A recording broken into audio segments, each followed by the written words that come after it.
Hi everyone, how you going? Let's have a bit of a chat. Seems like INDUE's playing silly buggers with some people. Well,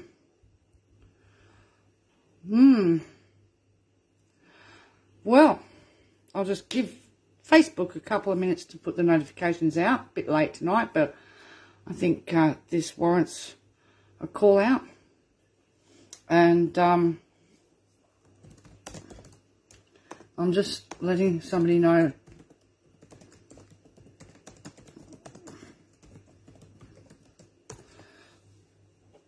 Hi everyone, how you going?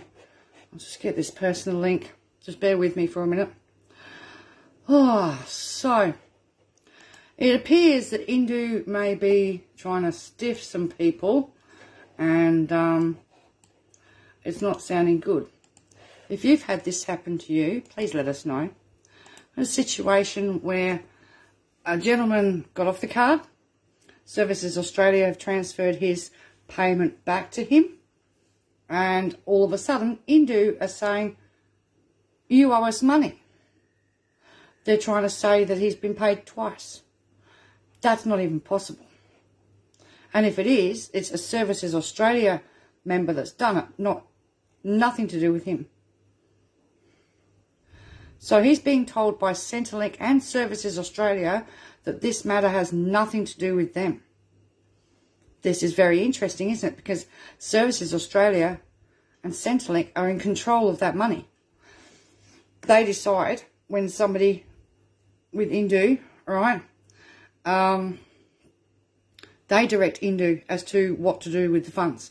Now, when somebody was getting off the card, INDUE was directed to transfer whatever funds were in people's bank accounts back to their normal accounts. So now Centrelink and Services Australia are leaving this guy out in the cold, saying it's up to him to deal with it. How does he deal with it?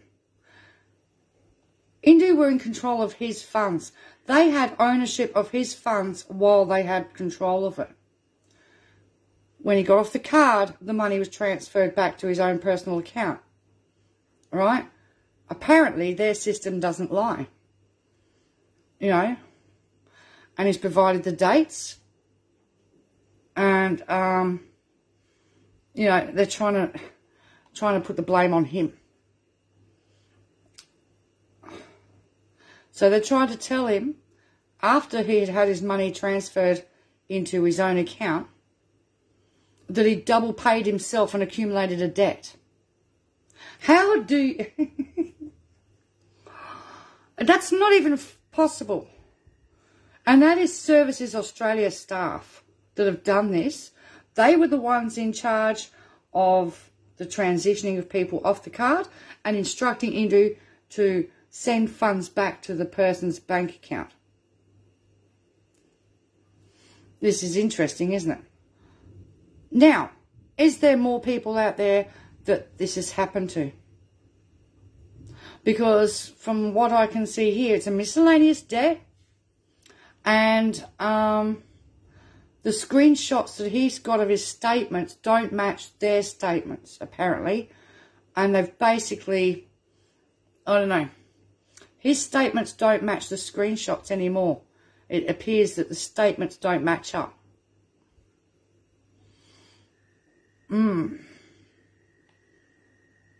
So, ombudsman job, ring mic job, ring the minister. Hang on, I'll just help this guy out. Bear with me for a second. Ring Justin Elliott as well.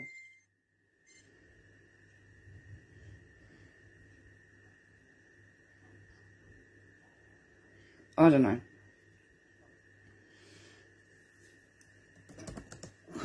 Unbelievable, hey?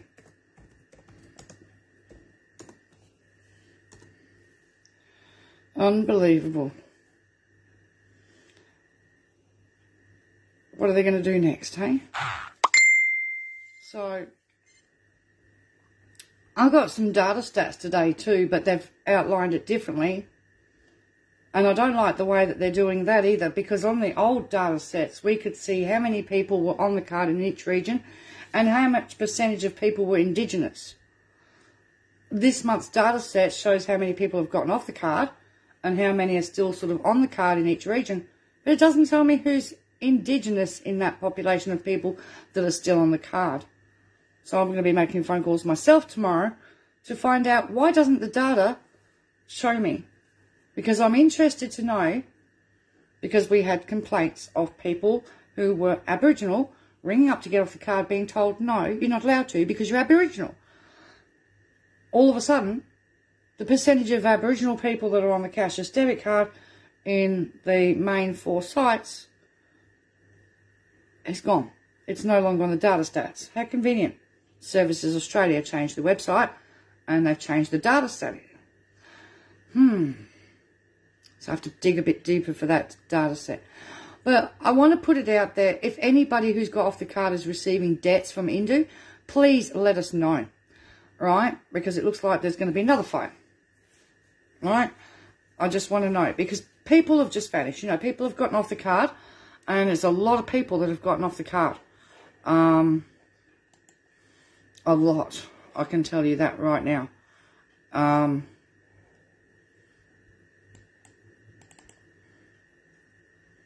Okay, so Bundaberg and Hervey Bay. All right, 87% of people have gotten off the card. 3,493 have transitioned off.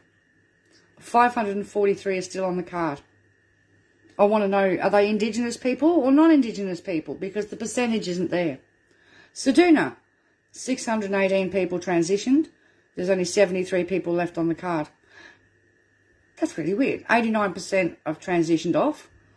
All right. Now, that's really strange because at one stage Ceduna had over 1,150 people on the card. So they've got a lot off. All right. 11% have totally, you know, there's only 73 people left on the card in Ceduna. In East Kimberley, 1,005 people have gotten off. All right. There's only 196 people left to go. That's just from December. So November, December. All right. Goldfields, 2,192 people have gotten off. That's 90%. 257 still to transition. Out of area, 3,404 off, 87%. 522 still to go. So, I still want to know of that percentage of people that are still on the card, which is still 1,591 people out of 12,500 thereabouts that were eligible to get off. Basically, how much of that percentage of people are Indigenous people? I want to know. Because, you know, a few weeks back we spoke about Centrelink officers refusing to let people off the card because they're Aboriginal. And it's like, this is wrong, you know what I mean? So, those figures are basically taken since the 3rd of October. And, so those that volunteer will retain a card and will move to an enhanced income management on the 6th of March 2023. And Senate estimates said there was only 55 people who had actually volunteered to stay on the cashless debit card. A directory of support services is available, okay, at dss.gov.au, Families and Children Program Services, Welfare Reform Support Services. That's fine. Now, Northern Territory and Cape York, there are approximately 4,200 people still on the cashless debit card in the Northern Territory and 100 in Cape York. On the 6th of March 2023, all CDC participants in Cape York will automatically transfer to the Enhanced Income Management Card, and all CDC participants in the Northern Territory will automatically transfer to the Enhanced Income Management if eligible. I don't know what that means, if eligible. I want to know how out of the 4,200, right, I want to know how many of those people will get the option in May to get off in the Northern Territory, because they volunteered to go from the basics card to the cashless debit card, all right? Why can't they have the same rights as everybody out here and get off the card? You think it's a scam to launder hard-earned Australian taxpayer money overseas? Well, that's what we thought it was all the way through with the Liberal National Party. Simple, absolutely. All right, the way it was set up, and the fact that they were exempt from the money laundering laws. That because they weren't a bank. They could say they were a bank, but they weren't a bank. They weren't beholden to the same rules as our banks. Okay? Lots of dodgy stuff. So all I can think of is for people that may be having problems of this nature, you can contact me and I can give you a number of a gentleman who is higher up in Services Australia in the cashless welfare sector. I can't publish his number, and it's only for certain things like money missing and this sort of thing. All right, if this has happened to you. You can contact Welfare Rights in your state. So, for instance, if you're in WA, there's Welfare Rights Western Australia. Okay. It's not a real bank, Raymond. They got the permission to call themselves a bank, but it's not a bank. All right? And it's owned by credit unions, but it's backed by MNBA, Bank of America. Okay? Sorry. But it's owned by Australian credit unions. It's a money transfer company. That's what they are. That's what they've always been. So, yeah, if people are having strife out there, please let us know. And you can also contact, hang on, I'll get the number for you guys. Ring Justine Elliott's office, the Assistant Social Services Minister, and let her know what's going on, because she needs to know. And it's not good enough. I mean, how can they turn around and say to somebody, you've been double paid? Services Australia were in control of that money to a certain extent. While INDUE had it in their accounts, they were in control of the money. But it was Services Australia who had the power to instruct INDUE to send money to people back to them or stuff like that. And when people were getting processed off the card, Services Australia would instruct INDUE to refund whatever money was in their bank account back to their bank. Right? That was it. You can't do it twice unless somebody from Centrelink has done it. From Services Australia. But that wouldn't work anyway. So I don't know how INDUE can be claiming that this person owes money to them, when INDUE was in control of 80% of that person's payment for the last friggin' 4 years, right? And now Services Australia are the ones pulling the strings, and now they're both turning around and saying, you know, Centrelink, it's nothing really to do with Centrelink, it's Services Australia cashless welfare team that handle that, right? But for them to turn around and say, oh, it's nothing to do with us, you have to sort it out with INDUE. Excuse me? It's everything to do with them, because they were the ones that would instruct INDUE to release money. You know? People had to fight with INDUE and get brushed off and go to Services Australia in order to get things done. So, yeah. So, Justine Elliott MP. Oh dear, hang on, let me get some phone numbers for people. So I'll put it on this video so you can play it back after as well. So her Canberra number, because they're all flying into Canberra tomorrow ready for the sitting on Thursday. Canberra office number is 02 62 77 4554. And her electoral office number, when they're not in Canberra, they're in their electoral offices, is 07 55 23 4371. So I suggest anybody who's having trouble, start with the hotline number, which this person's already done, right? And then from there, if you're not getting any joy, ring the minister's office, let me know. I'll give you Mike's phone number. You can get him onto it as well and go from there. And if you don't get any joy, don't be afraid to approach the media. If you feel that you are being ripped off and you've got screenshots of your statements that can back you up, do it. Put it out there. You know, Ellen just says here, how can they say that when INDUE would not allow a payment to go through with no money on the card? That's right. I don't see how anybody could owe INDUE money. They were in control of the funds at all times. They would deny people paying rent because their rent cycle hadn't come round, even though it was the person's payday and their rent was due to be paid. The person would get told, oh no, there's only $19 or so in your rental allowance. You have to wait another 2 or 3 days for it to top back up because they'd shipped the money overseas. It wasn't where it was supposed to be. You know, and that put everybody who was put on the card behind in rent from day one. When the 28-day cycle and the constant resets. Well, I don't see how anybody could owe them money because they would not transfer money back to people's accounts without Services Australia giving the instruction to do so. So Services Australia were the ones saying, do it. They're the ones in control. The Cashless Welfare Debit Card team at Services Australia need to pull their finger out. And I'm a little bit worried now how many other people have got debts that haven't come forward and are just going to pay it off. Because they're going to feel bullied by the department. What is this? Robo-debt 0.3? Seriously? Susan Middleton, yes. Plenty of cash went missing from accounts regularly from especially Aboriginal people. Sometimes it was fortnightly. $40, $60, $70, $80 a fortnight was going vanishing. And people in Kalgoorlie, the first Christmas, I think we had about 10 or 20 people, $200 went missing from everybody's accounts. Some people didn't get the money back. All right, we had people with money missing up here, $100 a time, $100 a time.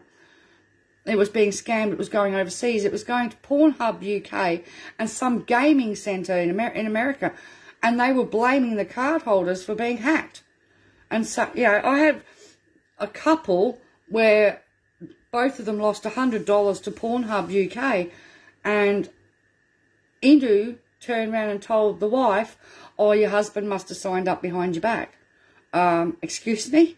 These people didn't know about this stuff. The first they knew, they would see a 0.1 cent transaction appear on their statement, and then boom, money was gone. And a lot of people did not get money back. So, yeah. And I already submitted evidence of that anyway at the last Senate hearing. I took that documentation up to Bundaberg's Senate inquiry and I tabled it. You know, it's not as if they don't know it wasn't happening because I made sure they did. So over the last 6 years, I've got no idea how much money they've actually scammed from people by refusing to pay people back. Right? It was ridiculous. I spoke to a 57-year-old at the time, lady in Leonora. She had 2 fortnights where there was only $10 in her INDUE account, and she didn't know why, she didn't understand why, and there was nowhere for her to go and call and find out. You know, and I kept hearing from those communities, we're starving. Well, of course you are if you're being robbed of your bloody pension and you don't know where your money's going. You know, it's disgusting. So don't be afraid to get loud, people. Jump up and down. Be courteous, but be firm, because this is not right. This is not right. And, you know, to people that's happening to, let me know. Let me know. You guys know I will scream blue murder. So, I'll be making a couple calls tomorrow as well. Give Mike a heads up that there might be some work he's going to need to do. And I'll give Justine a call as well. Because this is not good enough. How can INDUE say that somebody owes them a payment? They would have been instructed to transfer whatever funds that were in his account at the time to the account. You know what I mean? Simple as that. No more, no less. That's what would have gone through. So I don't know how somebody could turn around and INDUE's claiming that he owes them money. I don't see how. They were the ones in control. So it falls on INDUE to prove this, not the gentleman in concern.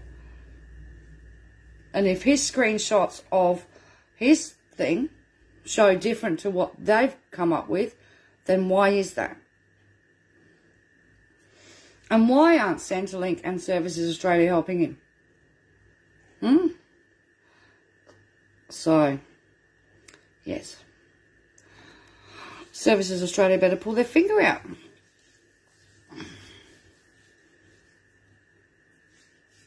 Because that's not good enough. Definitely not good enough. So, it's right, we've got a big storm around here at the moment. There's lots of lightning coming at me from both sides. As I said, if you've gotten off the card and INDUE's trying to get money out of you, or you've had missing money issues, please let us know. Please let Justine Elliott, the Assistant Social Services Minister, know. All right? And let me know on how you go with getting some restitution, getting things sorted. Because it's been so quiet while nearly 11,000 people have gotten off the card. It's been amazing. I haven't heard a peep from a lot of card holders at all. They've got their anonymity back and they've gone back to their lives, and they're just trying to sort out the wreckage that the card caused on their lives, you know what I mean, and the trauma, and trying to rebuild. People don't need to be all of a sudden be getting bills from INDUE when INDUE had control of their money. INDUE is the cause of all of their trauma in the first place. It's ridiculous. Okay, guys. Well, that's it from me for now. But, yeah, I'll share this to the other pages, and we'll try and get it out there, and because, yeah, it's just crazy. We need to make sure that people haven't been ripped off. Simple as that. Wouldn't surprise me. No worries, Marge. I'm just trying to share it around. So a lot of people have they've got off the card and they've gone back to their lives now, and they might not be aware. So, but to the person who's listening to me tonight, if you don't get any joy out of these departments, then get on to the media. The Guardian, Australia. Okay? Let me know, and I'll try and get onto the media, and I'll get it onto Twitter, and I'll put it on TikTok, and we'll get it out there. Because it's just not good enough. Not good enough. All right, people, well, take care, stay safe, stay dry, and wherever you are. And, yeah, we're just battling our way through a storm here at the moment. It's not been too bad tonight, so, but, all right, I'll talk to you again later. See you guys.